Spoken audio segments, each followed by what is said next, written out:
రేపే మార్చి 6వ తారీఖు శుక్రవారము సంకష్టహర చతుర్థి. చాలా విశేషమైనటువంటి రోజు. ఎవరైతే చదువుకునేటువంటి విద్యార్థులు, ఆర్థిక సమస్యలు ఉన్నటువంటి వారు, అప్పుల సమస్యలు ఉన్నటువంటి వారు, మీరు చేసేటువంటి పనుల్లో చాలా రోజులుగా ఆటంకాలు కలుగుతూ ఉన్నటువంటి వారు ఈ వీడియోను సేవ్ చేసుకోండి, 10 మందికి షేర్ చేయండి. ఈ రోజున తప్పకుండా స్వామివారికి ఉపవాసం ఉండండి. అంతేకాదు ఈ రోజున స్వామివారి యొక్క అష్టోత్తరాలు కావచ్చు, గణపతి స్వామివారి యొక్క స్తోత్రాలు కావచ్చు, ఉదయం నుండి సాయంకాలం వరకు మీకు వీలైనప్పుడు తప్పకుండా చదువుతూ ఉండండి. స్వామివారికి మీ మనస్సును దగ్గరగా ఉంచండి. అంతేకాకుండా ఈ రోజు సాయంకాలం తప్పకుండా స్వామివారి దేవాలయాన్ని సందర్శించండి.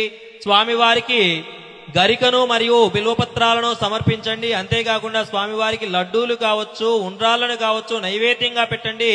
సాయంకాలం చంద్ర దర్శనం చేసుకున్న తరువాత మీ ఉపవాసాన్ని విరమించండి. ఈ విధంగా చేయడం వల్ల తప్పకుండా గణపతి అనుగ్రహం మీకు లభిస్తుంది. ఓం గం గణపతయే నమః అని తప్పకుండా ఈ రోజు జపించండి. ఈ వీడియోను మీ బంధుమిత్రులందరికీ కూడా షేర్ చేయండి. దైవానుగ్రహం పేరుని ఎల్లవేళలా ఫాలో అవుతూ ఉండండి. ఓం గం గణపతయే నమః అని కామెంట్ చేసి వీడియోను లైక్ చేయండి మిత్రులారా.